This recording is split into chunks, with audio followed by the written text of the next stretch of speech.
শুকরিয়া আদায় করুন, বলো আলহামদুলিল্লাহ। সেই ঘূর্ণিঝড় কয়দিন চলেছিল, কয় রাত? সাখখারাহা আলাইহিম সাবআ লায়ালিন, আল্লাহ পাক তাদের উপর এই ঝঞ্ঝা বায়ুকে, এই ঠান্ডা এবং ঘূর্ণিঝড়কে নিযুক্ত করেছিলেন। সাখখারা মানে চাপিয়ে দেওয়া, নিযুক্ত করা। 7 রাত ও সামানিয়াত আইয়াম, 8 দিন। 7 রাত 8 দিন, আর মাঝে মাঝে গ্যাপ দেওয়া হইলে তাও হয় না।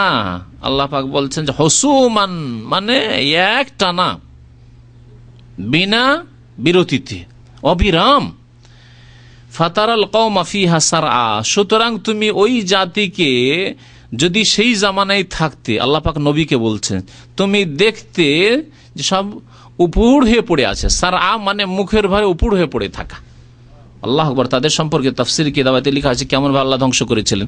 এক হচ্ছে যে ঝড়ে যদি কেউ গড়তে গড়তে মরে, ঝড়ে পড়ে গেছে আর গড়ছে আর মরছে, তাহলে হয়তো একটু হালকা ভাবে মরলো না, না, এমন ঘূর্ণিঝড় ছিল যে এক হঠাৎ করে আছাড় খেয়ে পড়তো মাথার ভরে, আর তাতে মাথা চূর্ণ বিচূর্ণ হয়ে যেত, সাপ গোটা বডি, এবং তার অত্যন্ত শক্তিশালী। তারা এত লম্বা চওড়া বডিওয়ালা হইতো যে তাদের কথা তাফসীর কিতাবে বর্ণনা করা হয়েছে যে অত্যন্ত শক্তিশালী জাতি। আল্লাহ পাক রব্বুল আলামিন এদের সম্পর্কে বলেছেন যে লাম ইউখলাক মিসলুহা ফিল বিলাদ, এদের মতো শক্তিশালী জাতি মানব জাতির মধ্যে আর সৃষ্টি করা হয়নি।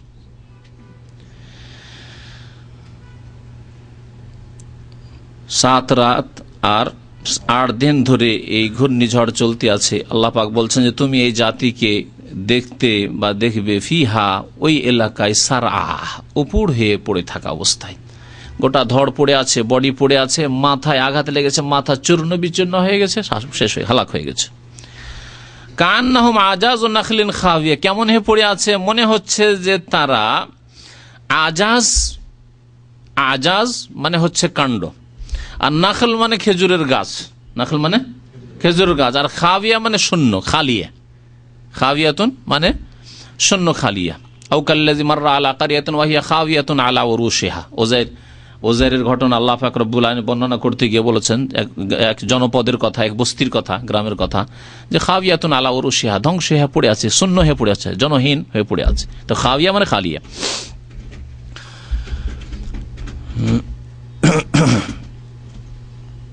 কারো পেট যদি খালি থাকে আরবি ভাষায় বলে খালিল বাতন বলে, আর খাওয়িউল বাতন বলে। তো আল্লাহ পাক রব্বুল বলছেন যে কেমন হয়ে তারা পড়েছিল, ধ্বংস হয়ে, যেন তারা পুরাতন খেজুরের কাণ্ডের মতো। পুরাতন খেজুরের কাণ্ড পড়ে আছে আর পড়ে শুকিয়ে গেছে, তাতে আর কোনো শক্তি নেই। কাণ্ড শুকিয়ে গিয়ে যেন শূন্য হয়ে গেছে, শুধু খোল পড়ে আছে, ভিতরে কোনো শক্তি নেই, ওটাকে খুঁটি বানানো হবে না, কাজ আসবে না। তাতে থেকে কাঠ নেওয়ার চেষ্টা করে কোনো কাজে আসবে না, আপনার কাজেও আসবে না। এইরকম হয়ে তারা ধ্বংস হয়ে পড়ে আছে। কান্নাহুম আজাজু নাখলিন খাওয়িয়া, যেন তারা মনে হচ্ছে যে পুরাতন, শূন্য মানে ওই পুরাতন খেজুরের কাণ্ড। ফাহাল তারা লাহুম মিন বাকিয়া, তাদের অবশিষ্ট কিছু আছে কি তুমি দেখতে পাচ্ছ?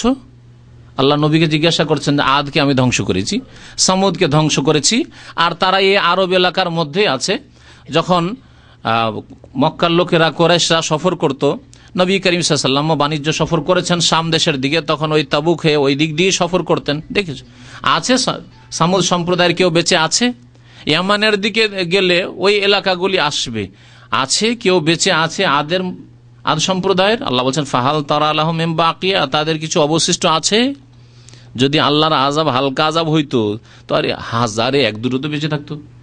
1000 লোকের ওপর আল্লাহর আযাব এসছে, কিছু তো বেঁচে আছে। যেমন জলোচ্ছ্বাস, সুনামি হইল, সুনামি ইন্ডোনেশিয়া হইল, সুনামি শ্রীলঙ্কায় হইল, হাজার হাজার লক্ষ লক্ষ লোক মারা গেছে, কিন্তু কিছু তো বেঁচে আছে, কিছু তো বেঁচে আছে। আল্লাহ বলছেন এমন আযাব পাঠিয়েছিল আদ সামুদের ওপর যে ফাহাল তারা লাহুম মিন বাকিয়া, কিছু বাকি আছে, অবশিষ্ট কি আছে দেখতে পাবে যে এটা হচ্ছে আদের বংশের কোন লোক, এটা সামুদ বংশের কোন লোক না, আরব বাদিয়া সমস্ত ধ্বংস হয়ে গেছে, ওদের প্রজন্মের একটিও নেই।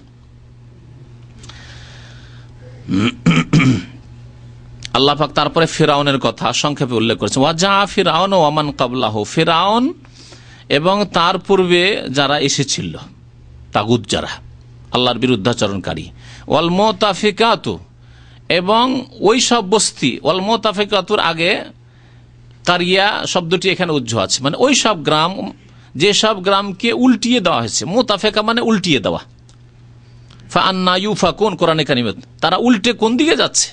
দিনের দিকে না এসে, ইমানের দিকে না এসে, আল্লাহ এবং রাসূলের দিকে না এসে। ফাআন্না ইউফাকুন ওয়ালা ইন সাআলতাহুম মান খালাকাস সামাওয়াতি ওয়াল আরদ লা ইয়াকুলান্না আল্লাহ ফাআন্না ইউফাকুন। মক্কার আরবের মুশরিক কাফিরদেরকে, কুরাইশদেরকে যখন জিজ্ঞাসা করা হইতো যে আসমান জমিন কে সৃষ্টি করেছে, তখন তারা বলতো আল্লাহ। লাতও সৃষ্টি করেনি, উজ্জাও সৃষ্টি করেনি, মানাতও সৃষ্টি করেনি, হোবালও সৃষ্টি করেনি, এইসব দেবী দেবতা সৃষ্টি করেনি। কে সৃষ্টি করেছে? আল্লাহ। আল্লাহ বলছেন আসমান জমিন আল্লাহ সৃষ্টি করলেন, তো ইবাদত আবার লাত, উজ্জা, মানাত, হোবালের কেন?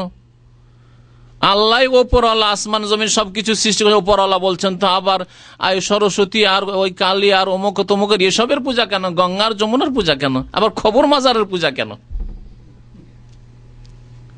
সৃষ্টি করলেন তোমাকে আল্লাহ? না জিলানি সৃষ্টি করেছে, না খাজা মঈনুদ্দিন চিশতি সৃষ্টি করেছে, না আটরসি মাইজ ভান্ডার শাহজালাল সৃষ্টি করেছে? তাদেরকে কে সৃষ্টি করেছে? আল্লাহ পাক যিনি সৃষ্টি করেছেন। যখন আল্লাহ সৃষ্টি করলেন তোমাদেরকে, আসমান জমিন সবকিছুই, তাহলে আল্লাহ পাকের ইবাদত বন্দি করো। ফাআন্না ইউফাকুন, আবার উল্টে কোন দিকে যাচ্ছ? ইউফাকুন আল্লাহ এখানে বলছেন। ওই ইউফাকুন থেকে ওয়াল মুতাফিকাতু, ওই সব বস্তি, যেসব বস্তিকে আল্লাহ পাক আযাব গজব দিয়ে উল্টিয়ে দিয়েছেন, উল্টে পাল্টিয়ে দিয়েছেন। তার মধ্যে একটি বস্তির কথা জানা আছে, এলাকার কথা, যেই দেশকে আল্লাহ পাক একেবারে নিচে থেকে নিয়ে উল্টিয়ে দিয়েছেন কয়েকবার করে। হ্যাঁ, লূত আলাইহিস সালামের সম্প্রদায় সাদ্দুম এলাকা, আর উল্টিয়ে দেওয়ার পরে কয়েকবার উল্টে দেওয়া, প্রথম আল্লাহ ধ্বংস করেছেন তাদেরকে, তারপরে উল্টিয়ে দিয়েছেন, আর তারপরে আকাশের উঠিয়ে ফেরেশতা জিবরাইল আলাইহিস সালাম উঠিয়ে আকাশ থেকে আবার উল্টিয়ে দিয়েছেন। তারপরে আল্লাহ পাকের গজব শেষ হয়নি, আল্লাহ পাক তাকে সমুদ্র বানিয়ে দিয়েছেন, মৃত সাগর। হ্যাঁ, যে মৃত সাগরের নাম শুনেছে, মৃত সাগর এলাকায় হচ্ছে লূত আলাইহিস সালামের নাফরমান জাতি, যারা সমকামিতায় লিপ্ত ছিল, আল্লাহ পাকে তো অস্বীকার করেছিল, নবীর সাথে কুফরি করেছিল, কিন্তু তাদের মধ্যে যে নোংরামি ছিল, আল্লাহ পাক সেই নোংরামি সম্পর্কে বলেছে মা সাবাকাকুম বিহা মিন আহাদিম মিনাল আলামিন, তোমাদের পূর্বে মানব জাতির কেউ এই কুকাজ জানতো না। এত নোংরা কাজ কেউ জানতো না, যে পুরুষ পুরুষের কাছে যায়, পুরুষ পুরুষের কাছে গিয়ে যৌন চাহিদা পূরণ করে। মা সাবাকাকুম বিহা মিন আহাদিম মিনাল আলামিন, আল্লাহ পাক ওই রকমই আযাব তাদেরকে দিয়েছিলেন। তো উল্টে দেওয়া বস্তিগুলির মধ্যে একটি বস্তি হচ্ছে সাদ্দুম এলাকা, যেই এলাকায় লূত আলাইহিস সালামের সম্প্রদায় বসবাস করত। আল্লাহ পাক বলছেন যে ফেরাউন এবং তার পূর্বের নাফরমানরা ওয়াল মুতাফিকাত, আর ওই সব বস্তির লোকেরা, যেসব বস্তিকে আল্লাহ পাক গজব দিয়ে উল্টে দিয়েছেন, এরা কি করেছিল? জাবিল খাতিয়া, মানে পাপের কাজ করেছে। জাবিল খাতিয়া মানে পাপ নিয়ে এসেছিল। যখন আল্লাহ পাকের সামনে, আল্লাহর জমিনে পাপ নিয়ে আসলো, আল্লাহ কি করলেন? ধ্বংস করে দিলেন। তাহলে জাবিল খাতিয়া মানে তারা গুনাহ নিয়ে এসেছে, মানে গুনার কাজ, পাপাচারে লিপ্ত হয়েছিল। ফাসাউ রাসূল রব্বিহিম, সুতরাং তারা তাদের রবের যে রসুল, প্রত্যেক জাতির কাছে রসুল নবী এসেছিলেন, তারা বিরুদ্ধাচরণ করেছিল, নাফরমানি করেছিল। তাহলে পাপ মানে শুধু জেনা করা নয়, পাপ মানে শুধু মদ খাওয়া নয়, পাপ মানে শুধু আপনার যেগুলো সামাজিক অপরাধ, যেগুলি মানুষের কাছে মানুষ হিসাবে অপরাধ, সেগুলি না, সুদ খাওয়া, ঘুষ খাওয়া নয়।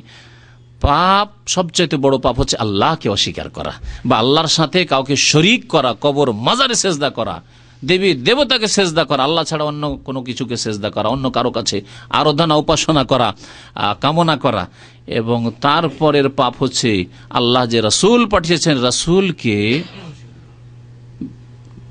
না মানা, বা রাসূলের নাফরমানি করা, রাসূলের তরিকা বাদ দিয়ে নিজের তরিকা আবিষ্কার করা। তাহলে এই দুই পাপে জড়িত কারা? হয় মুশরিক, আর না হলে বিদাতি। মুশরিকরা আল্লাহর একত্বকে অস্বীকার করেছে, শিরক করেছে তাওহীদের জায়গায়, আর বিদাতিরা নবী করিম সাল্লাল্লাহু আলাইহি সাল্লামের নাফরমানি করেছে, তার জন্য আযাব। দেখেন, ফাসাউ রাসূলা রব্বিহিম, এই জাতিগুলিকে আল্লাহ কেন ধ্বংস করেছিলেন? কারণ তারা রবের রাসূলের নাফরমানি করেছিল। শুধু এই কথা আল্লাহ বললেন যে তারা মিথ্যা মনে করেছিল, নাফরমানি করেছিল, বিরুদ্ধাচরণ করেছিল। আজকাল যারা ঈদে মিলাদুন নবী করে, তারা একথা বলে না যে নবী সাল্লাল্লাহু আলাইহি ওয়াসাল্লাম করেছেন বা করতে বলেছেন। কি যুক্তি? গত 2-3 দিন আগে এক ভাই বলছে, শুনে এলো তাদের ওই কবর পূজারী বিদাতি টিভি থেকে, বলছে যে খ্রিস্টানরা খ্রিস্টানরা যদি ঈসা আলাইহিস সালামের করতে পারে, ওটা তো শুনতাম ঈসা আলাইহিস সালামের বড়দিন পালন করতে পারে, জন্মদিবস যদি পালন করতে পারে 25শে ডিসেম্বরে, আর যদি আজকালকার লোকেরা কেক কেটে নিজের নিজের ছেলের যদি জন্মদিবস পালন করতে পারে, হ্যাঁ, তাহলে আমরা রাসূলুল্লাহ সাল্লাল্লাহু আলাইহি ওয়াসাল্লামের জন্মদিবস পালন করবো না? দেখেন দলিল কোথা থেকে শয়তান নিয়ে আসছে, যে ফাসেক লোকেরা, বেদিন লোকেরা নিজের ছেলে মেয়েদের জন্মদিবস পালন করে, বার্থডে পালন করে, সেই জন্য রাসূলুল্লাহর বার্থডে পালন করবে, ঈদে মিলাদুন নবী করবে। কত সুন্দর দলিল! না কোরআন না হাদিস, শয়তানের ওয়াহি, শয়তানের যুক্তি বুঝিয়েছে। সাধারণ মানুষের যদি বার্থডে পালন হয়, তো অসাধারণ ব্যক্তিত্ব যিনি রাসূলুল্লাহ সাল্লাল্লাহু আলাইহি ওয়াসাল্লাম, তার কেন হবে না? কোরআনেরও প্রয়োজন নেই, হাদিসেরও প্রয়োজন নেই। ফাসাউ রাসূল রাব্বিহিম, তাদের রবের রাসূলের নাফরমানি করলো, তখন আল্লাহ পাক কি করলেন? ফাআখাযাহুম আখযাতার রাবিয়া। রাবিয়া, রাবা, ইয়ারবু মানে বেড়ে যাওয়া। এই জন্য সুদকে আরবিতে কি বলা হয়? রেবা। আপনি যা দিলেন তার ওপর বাড়তি নিলেন। আপনি 1000 টাকা দিলেন আর 1100-1200 নিলেন মাসে বা বছরে। এইরকমই বন্ধক খাওয়া ভাইদেরকে বলছি, আর আপনাদের মধ্যে অনেকেই আছে এই রোগে, মানে রোগাক্রান্ত, তাদেরকে বলছি, 50,000 টাকা ধার দিলেন আর 2 বিঘা বা 5 বিঘা বা 4 বিঘা জমি রাখলেন আপনি। হ্যাঁ, ঠিক আছে, তুমি সৌদি আরব যাচ্ছ, বা ঠিক আছে তুমি টাকা নিয়েছো ব্যবসা বাণিজ্য করার জন্য, তোমার টাকাটা তুমি যখন দেবে তখন তোমার জমি ফিরিয়ে দেব, আর এর মধ্যে যত ফসল হবে আমার পেটে সুদ খাবো। সুদ নয় এটা, রেবা নয়, স্পষ্ট সুদ।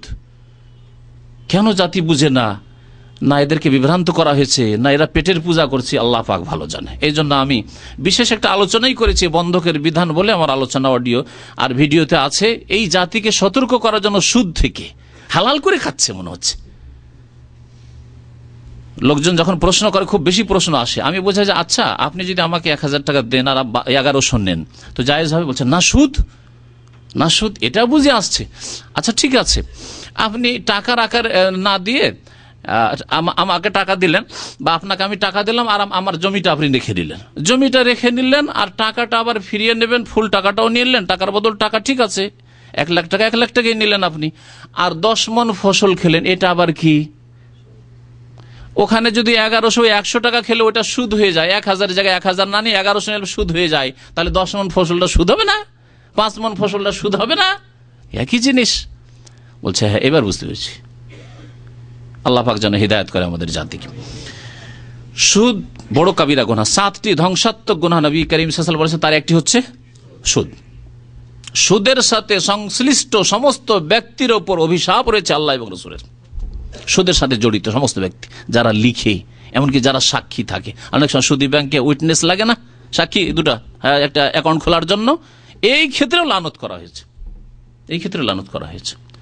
আপনি সুদ টুদ খান না, কিন্তু গ্রামের মানুষ একজন 1000 টাকা একজনকে ধার দিচ্ছে, 1000 টাকা ধার দিচ্ছি, 1 মাস পরে দিবে, আমাকে 1100 টাকা দেবে, আপনি একটু সাক্ষীতে একটু নামটা লিখেন তো, আপনার একটু সই করেন যে আপনি সাক্ষী থাকলেন, আপনার উপর লানত। তো বলছিলাম যে রাবা ইয়ারবু মানে বাড়া, ওখান থেকে রেবা সুদ, আর এখানে আযাবের ক্ষেত্রে আল্লাহ বলছেন ফাআখাযাহুম আখযাতান রাবি, আল্লাহ পাক তাদেরকে খুব শক্ত করে ধরলেন, সাধারণ ধরা নয়, খুব শক্ত করে ধরলেন, আখযাতান শাদীদা। তারপরে আল্লাহ পাক রব্বুল আলামিন নূহ আলাইহিস সালামের নৌযান তৈরি করার কথা বলছেন। ইন্না লাম্মা তাগাল মা, যখন জলোচ্ছ্বাস বেড়ে গেল, লাম্মা তাগাল মা, এখানে তাগায়াতুকু ব্যবহার করেছেন আল্লাহ পাক রব্বুল আলামিন। লাম্মা তাগাল মা, পানি যখন সীমা ছড়িয়ে গেল, জলোচ্ছ্বাস হয়ে গেল, হামালনাকুম ফিল জারিয়া, হে মানব জাতি তোমাদেরকে, তোমাদের পূর্বপুরুষদেরকে আমি নৌজানে, আল জারিয়া মানে সাফিনা, সাফিনা মানে নৌজান, পানি জাহাজ, আর জারিয়া মানে পানি জাহাজ, কারণ যারা ইয়াজরি মানে প্রবাহিত হওয়া বা ভেসে যাওয়া, তো এটা ভেসে চলে, সেই জন্য একে জারিয়াও বলা হয়। আল্লাহ পাক বলছেন ইন্না লাম্মা তাগাল, নিশ্চয় যখন পানি সীমা লঙ্ঘন করলো, হামালনাকুম ফিল জারিয়া, তখন দেখলাম যে মানব জাতি সব ধ্বংস হয়ে যাবে, আমি তখন তোমাদেরকে, অর্থাৎ মুমিনদেরকে, হে মুমিন তোমাদেরকে যারা আমার প্রতি ঈমান নিয়ে এসেছিলে, আমার রাসূল নূহ আলাইহিস সালামের প্রতি ঈমান নিয়ে এসেছিলে, তোমাদেরকে নৌজানে আমি সওয়ার করে নিলাম, হামালনাকুম নৌজানে উঠিয়ে নিলাম, লিনাজআলাহা লাকুম তাযকিরা, যাতে করে এই ঘটনাকে তোমাদের জন্য আমি কি রাখি, উপদেশ স্বরূপ রাখি। এই ঘটনা নূহ আলাইহিস সালামের জাতির ধ্বংস করা আর আল্লাহর প্রতি যারা ঈমান